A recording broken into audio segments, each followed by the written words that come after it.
Assalamualaikum warahmatullahi wabarakatuh. Perkenalkan, nama saya Feby Ayuni, NIM T 2019-8046. Di sini saya akan menjelaskan materi mengenai fotorespirasi.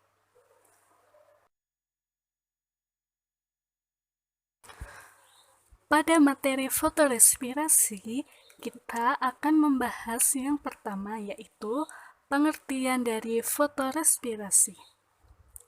Yang kedua, yaitu proses fotorespirasi. Dan yang ketiga, kegunaan fotorespirasi. Pertama, saya akan menjelaskan mengenai pengertian fotorespirasi. Apa itu fotorespirasi? Fotorespirasi berasal dari kata foto yang artinya cahaya dan respirasi yang artinya menghasilkan O2 dari CO2. Fotorespirasi terjadi dengan mengkonsumsi O2 dan menghasilkan CO2 tanpa menghasilkan ATP atau karbohidrat secara langsung. Jadi, fotorespirasi adalah respirasi pada tumbuhan yang dibangkitkan oleh penerimaan cahaya yang diterima oleh daun.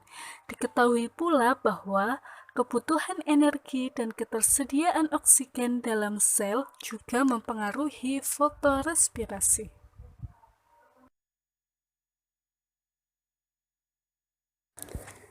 Yang kedua, saya akan menjelaskan mengenai proses fotorespirasi.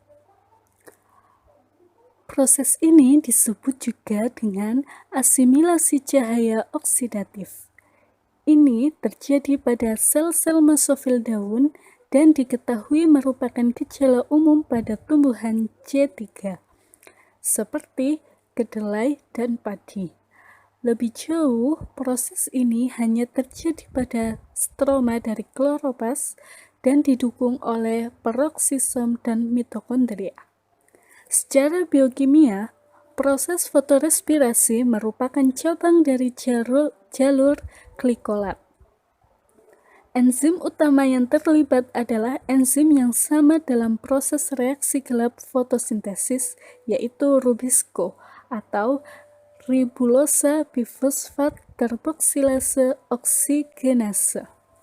Rubisco memiliki dua sisi aktif, yaitu sisi karboksilase yang aktif pada fotosintesis dan sisi oksigenase yang aktif pada fotorespirasi.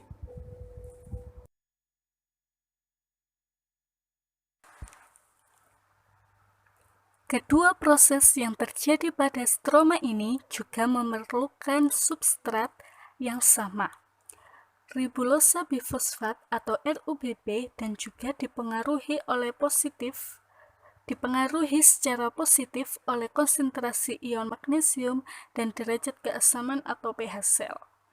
Dengan demikian, fotorespirasi menjadi pesaing bagi fotosintesis, suatu kondisi yang tidak disukai kalangan pertanian karena mengurangi akumulasi energi.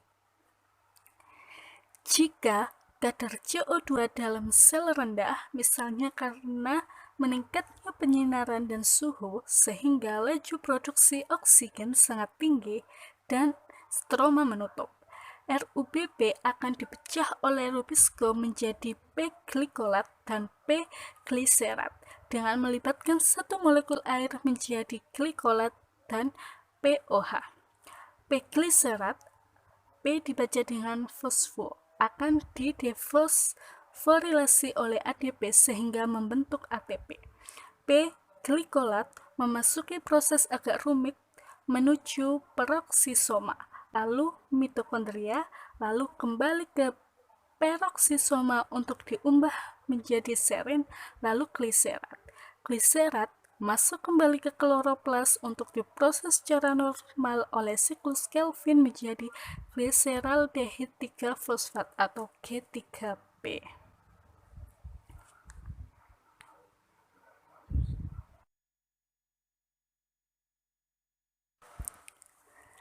Selanjutnya yaitu kegunaan fotorespirasi. Peran fotorespirasi diperdebatkan, namun semua kalangan sepakat bahwa fotorespirasi merupakan penyia-nyiaan energi. Dari sisi evolusi, proses ini dianggap sebagai sisa ciri masa lampau atau relik. Atmosfer pada masa lampau mengandung oksigen pada kadar yang rendah sehingga fotorespirasi tidak terjadi seintensif pada masa kini.